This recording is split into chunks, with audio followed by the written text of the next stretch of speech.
नमस्कार दोस्तों, मैं डॉक्टर विनीता पांडे एक बार फिर आपके सामने उपस्थित हूँ।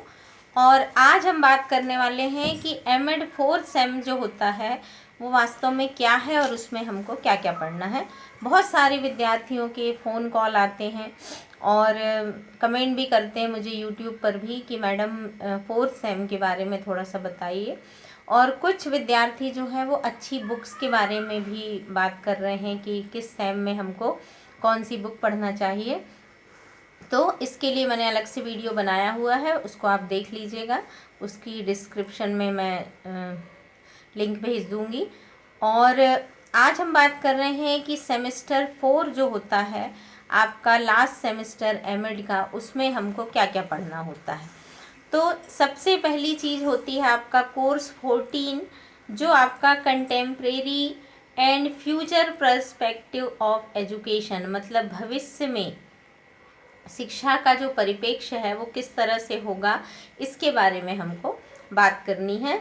और ये एक्सटर्नल इंटरनल मार्क्स मिला करके 100 नंबर का पेपर होता है।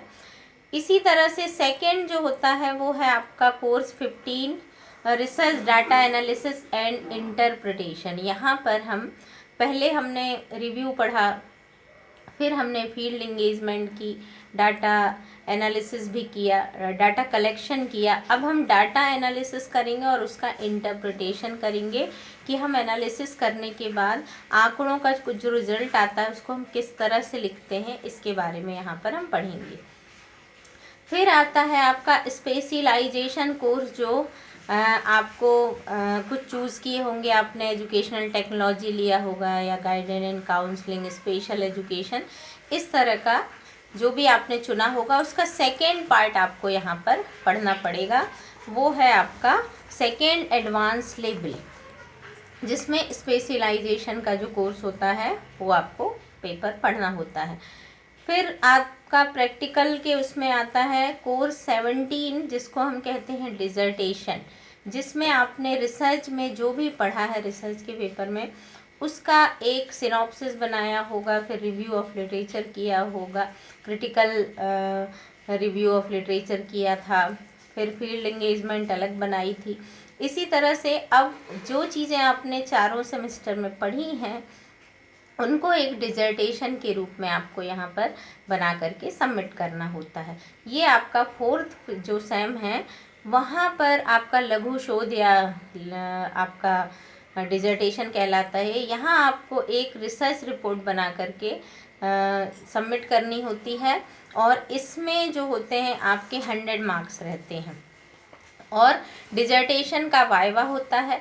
आप डिजर्टेशन की 4 कॉपी बनाते हैं जो आपके कॉलेज में जमा की जाती है, एक कॉपी आपकी होती है।